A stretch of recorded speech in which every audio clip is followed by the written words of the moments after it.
हे आमच्या माताजी चुल्लिका माताजी आहे, चुल्लिका दीक्षा घेतलेली आहे। यांनी पूर्वाश्रमामध्ये भरपूर महाराजांना 4-4 महिने चौका लावून आहार दिलेले आहेत। त्या पुण्याच्या योगानं आज त्यांना हातात पिंची मिळाली। पिंचीधारींची सेवा केली, पिंचीधारींना आहार दिली म्हणून तुम्हाला हातात पिंची मिळाली आहे ना माताजी। भरपूर महाराजांना 4-4 महिने चौका लावून आहार दिली आणि आज ती पिंची घेऊन चुल्लिका दीक्षा घेऊन इथं बसलेली आहे। आज त्यांनी उत्कृष्ट संलेखन सुरू केलेले आहे।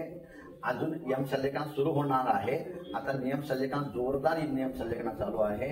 त्याचा आता 15-16 दिवस झाले। फक्त एक दिवस सोडून एक दिवस पाणी घेत आहे, ते पण एक अर्धा ग्लास तेवढंच पाणी।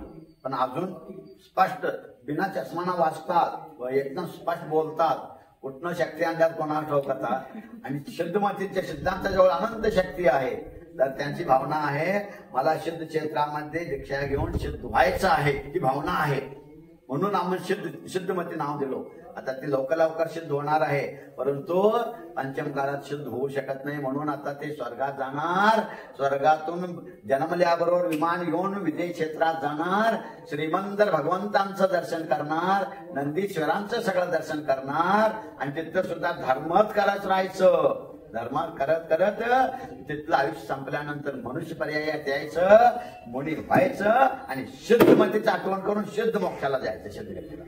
अशी आमची शुद्धमती माताजी फार सचेत आहेत आणि चांगले दिवसभर व्यवस्थित सगळं चांगलं, काही रोग नाही, काय नाही। रोग होऊन मरणं तर सगळेच मरतात, पण निरोगी होऊन संलेखना घेऊन मरणं फार पुण्याचं काम आहे। यानं फार मोठं पुण्य आहे। निरोगी पण आहेत आणि सतर्क पण आहेत आणि सावधान होऊन आपल्या स्वइच्छेनं, त्यांच्या इच्छेनं सगळं त्यांना जसं पाहिजे तसं त्यांनी सांगतात महाराज मला आज हे त्याग करायचं, चला आशीर्वाद। या भावनेने ते करायला लागले नाही माताजी, बिलकुल स्वइच्छाने। बस आता लवकरात लवकर विदेश क्षेत्रात जायचं, श्रीमंत भगवंतांचं दर्शन करायचं। बघा साक्षात भगवंतांचं दर्शन करायचं। अशी आमची माताजी आहे। या माताजींचं नाव आहे 105 सिद्धमती माताजी। यांचं पूर्वाश्रमीचं नाव आहे रुक्मिणी आनंदा वाडकर।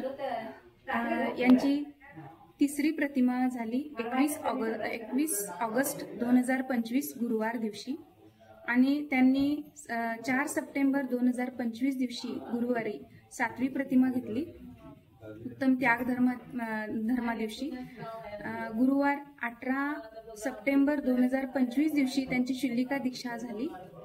त्यावेळी भाद्रपद गुरुपुष्य योग होता आणि त्यानंतर लगेचच त्यांनी बुधवार विजयादशमी दसऱ्या दिवशी त्यांनी अन्नचा पूर्णतः त्याग केलाय आजीवन आणि आता त्यांची उत्कृष्ट संलेखन चालू आहे।